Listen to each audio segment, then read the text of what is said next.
Maintenant, on arrive à retrouver nos ancêtres via l'ADN. Ouais, on peut dire qui sont vos ancêtres, en tout cas d'où ils venaient, à quelle zone géographique. On peut remonter même très loin, jusqu'à 40 000 ans, et dire quelle est votre tribu d'origine, votre peuple d'origine, entre guillemets. Ça va très loin, puisqu'on peut aussi vous dire si vous avez des prédispositions à développer certaines maladies, type cancer. C'est le cas de Angelina Jolie, l'actrice américaine, qui, il y a quelques années, nous a dit, voilà, on a trouvé une mutation d'un gène augmentant son risque de cancer. Et donc, résultat, ablation des 2 seins préventifs. Ça pose quand même des problèmes éthiques. Effectivement, ça peut aller loin. Vous avez réalisé, vous, un reportage sur l'analyse de l'hérédité. En gros, d'où venons-nous, tout simplement? Oui, et si on en parle, c'est que c'est devenu un sacré business, surtout aux États-Unis, où ça a évidemment explosé, mais ça vient en Europe, et donc on est là pour en parler. Alors, c'est un business, pourquoi? Parce que c'est super facile.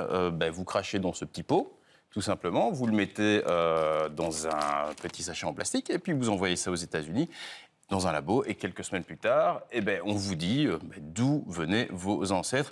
Et puis, ça coûte pas trop cher, 150 €. Vous allez me dire, oui, c'est quand même un petit budget, mais à l'époque, c'était très cher, les analyses ADN. 150 €, ça reste quand même relativement correct. Et il y a même certains labos qui vous remboursent si on trouve que vous êtes de la famille de Toutankhamon. Ah bon, d'accord, ok. Oui, c'est pas une blague, c'est un labo suisse qui s'appelle Igenea qui vous propose ceci. Et d'ailleurs, on a été chez eux pour voir un petit peu comment ça se passait. Et on a aussi rencontré une dame qui a passé le test et ça a vraiment bouleversé sa vie. Vous allez voir dans ce reportage. D'où venons-nous ? Cette question, Dounia Cipolli se l'est posée toute sa vie. Il y a quelques mois, elle a dépensé 200 € pour un test ADN afin de connaître les origines de son père. Mon père est né en Italie, dans un orphelinat. Il connaissait sa mère, mais il n'a pas été élevé par elle. Et il ne connaissait pas son père. Personne ne lui avait parlé de lui. Donc, je voulais savoir d'où je venais. J'ai dû attendre quelques mois avant que le labo ne m'envoie les résultats. Je n'y croyais pas. Je n'aurais jamais cru que j'étais nigériane. Via la base de données ADN, Maria a réussi à retrouver des cousins. Une deuxième génération habite aux États-Unis. Il semble que son grand-père ait été un soldat noir américain, combattant en Italie pendant la Deuxième Guerre mondiale. La tribu de mon grand-père vient du Nigeria, même si ses ancêtres sont probablement venus aux États-Unis via l'esclavage. Nous nous sommes rendus en Suisse, près de Zurich, où se trouve la plus grande société européenne effectuant ces analyses d'hérédité. Bienvenue chez Igenea. Pour prélever votre ADN, rien de plus simple, plus besoin de prise de sang. Il suffit de recueillir votre salive dans ce petit pot et de l'envoyer ici. On a la plus grande base de données du monde. On a plus que 700 000 profils ADN dans la base de données. Donc là, on a beaucoup des clients qui cherchent des cousins génétiques. On a aussi des personnes qui sont adoptées, par exemple, ou qui sont nés sous X en France, ou qui ne savent rien de leur père, par exemple, et puis retrouvent les familles, vraiment. On avait un homme à 60 ans qui a trouvé un cousin sur la base de données, et puis après, en parlant, en écrivant des emails avec cette personne, il a trouvé les demi-sœurs et frères. La généticienne Joëlle Apter a elle-même prélevé son ADN pour connaître ses origines. Haplogroupe, ça montre ma provenance préhistorique.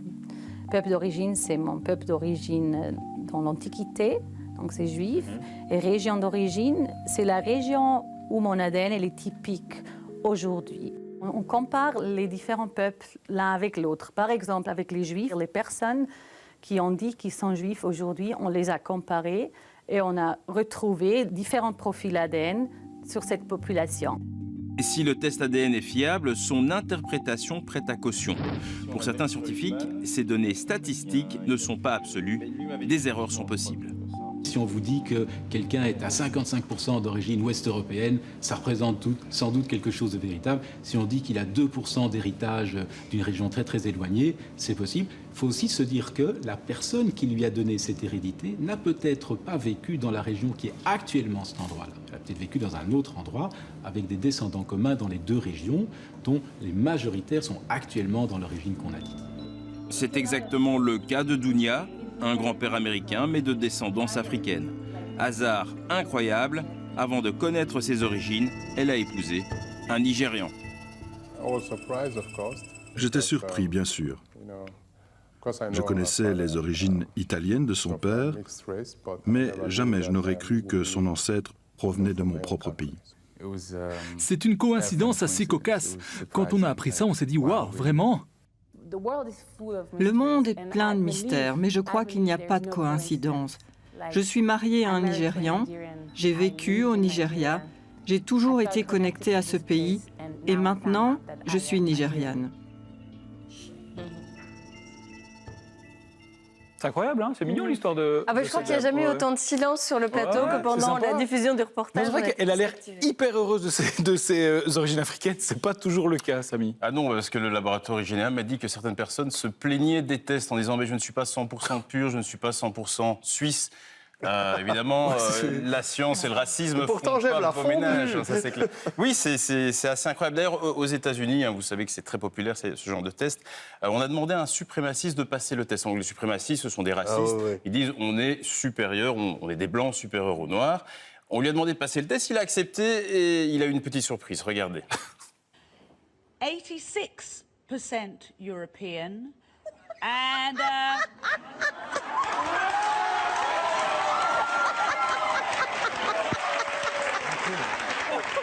Give it to him. Give it to him. 14% Sub-Saharan African.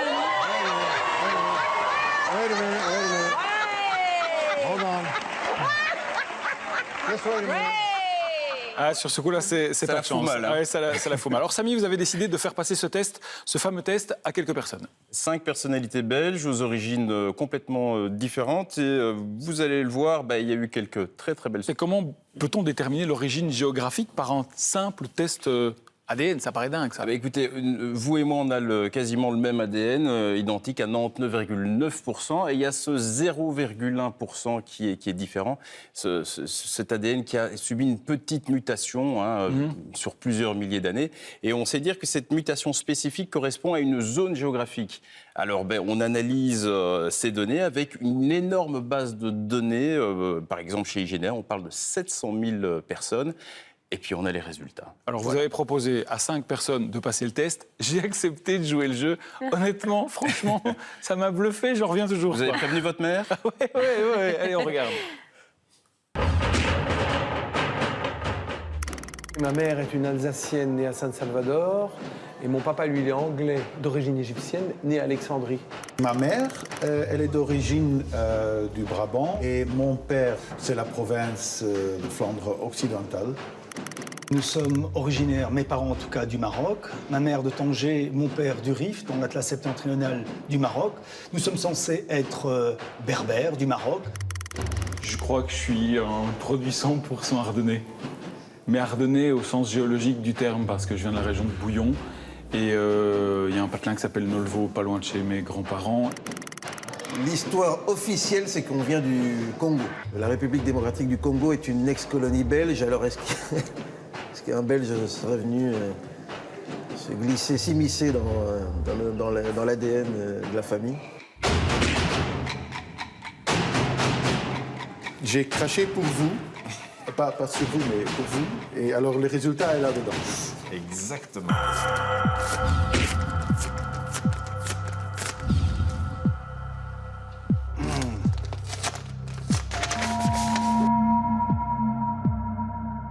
Donc, en majorité, quasi 40% français germanique, anglais et irlandais. Ah, c'est marrant, ça. Sébastien, c'est un Européen moyen. Oui, c'est un Européen moyen. Donc, il est issu d'une succession de migrations qui sont arrivées en Europe à différentes périodes. Mais la migration principale qui fait descend, c'est la migration qui s'est passée au moment de l'arrivée des premiers agriculteurs en Europe. Donc, il y a, après la fin de la glaciation. 99,9% subsaharien, Afrique subsaharienne. Vous êtes africain, bravo. Là, c'est clair. Donc, Afrique centrale, 3%. Afrique de l'Ouest, 95%. Donc, là, c'est quand même étonnant. Ah, là, Petite réaction là-dessus. Ah ouais. Mais ça n'a rien d'étonnant.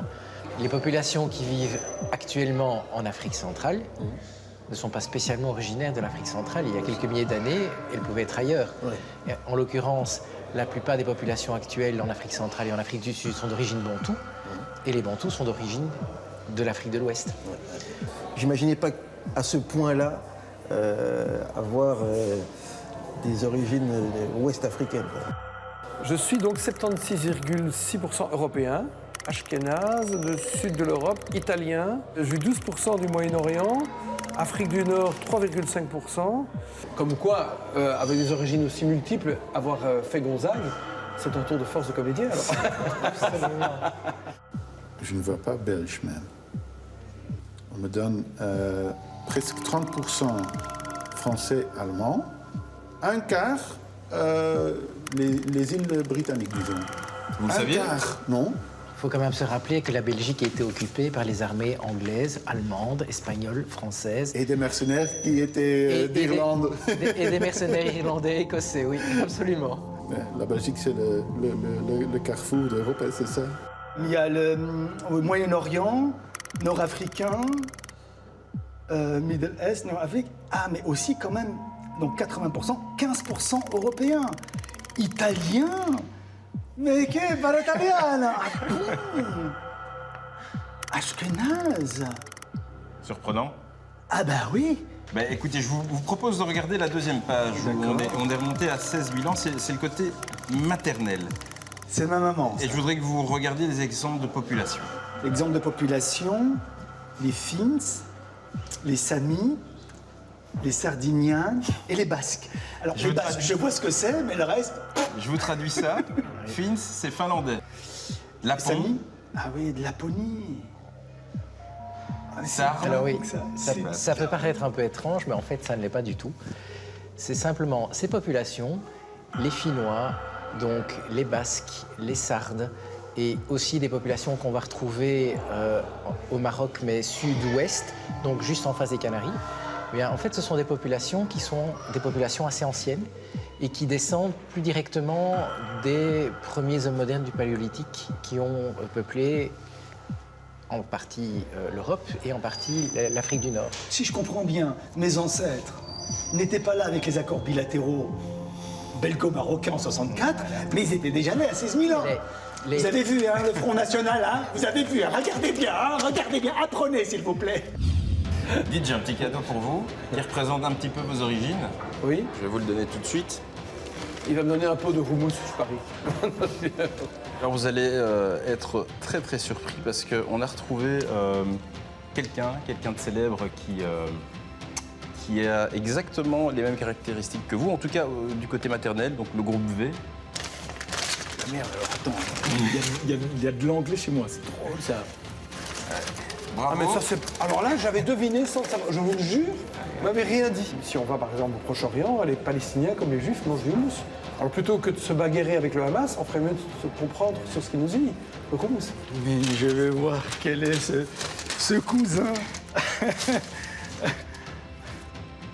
Non. Bah si. Donc j'ai un cousin artiste et en plus milliardaire. Voilà, back to the roots. Voilà, en effet, oui, voilà. Je pense que il faut refaire votre déco chez vous. Vous êtes un vrai Sénégalais. Ça me plaît. Je vous assure, ça me touche, ça me plaît, ça me rend joyeux, ça me donne confiance en notre humanité, parce que je crois que la science finira par lutter contre tous les préjugés. En fait, nous sommes tous des nomades. Voilà ce que je retiens.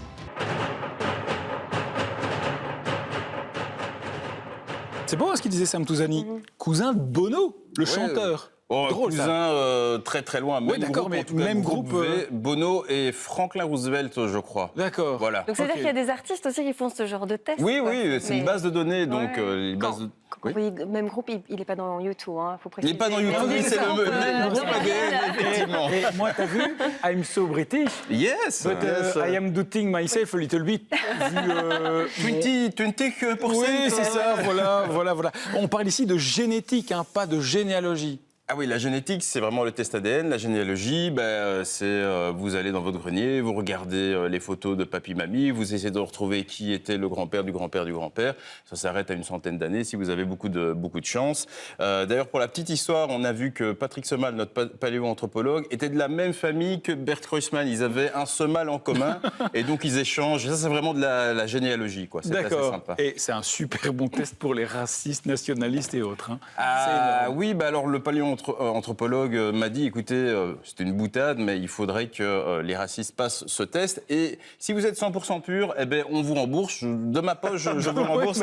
Il n'y a aucun souci. C'est évidemment impossible d'être 100% belge ou 100% américain blanc ou 100%. Je croyais que j'étais 100% ardennais. 100% ardennais, c'était un petit peu. Au départ, on l'a dit tout à l'heure avant la séquence, c'est que de toute façon, qu'on soit noir ou blanc, on a déjà 99,99%. Voilà, donc voilà, c'est ça. Déjà, la première chose, c'est que les races n'existent pas. Les petites différences d'ADN existent dans les différentes zones du monde. Et on vient tous d'Afrique. Retenir aussi. Et on vient tous d'Afrique. Et on a tous migré il y a des milliers d'années. Donc on est à la fois nomades, métissés, et puis c'est scientifique. Voilà. Et c'est un petit test qui coûte 150 €. On trouve plein de tests comme ça sur Internet. Sur Internet. Voilà, et ça va relativement vite entre le moment où on crache dans la petite éprouvette et le moment où on a le résultat. Combien de temps ? 3 mois. Prenez quand même 3 semaines, 1 mois, mais attention aux résultats 0,1 ou 0,2%. Ça, vous pouvez quand même... Les amis, tous les labos sont fiables ? Il n'y a pas un petit conseil pour trouver... Les labos aux États-Unis, en tout cas, sont fiables. Il y a 2 ou 3 grands labos qui traitent beaucoup de personnes. 700 000 personnes chez Igenea, par exemple. Je ne vais pas faire leur pub, mais il y en a un autre, il s'appelle 234 and Me, qui est aussi très bon.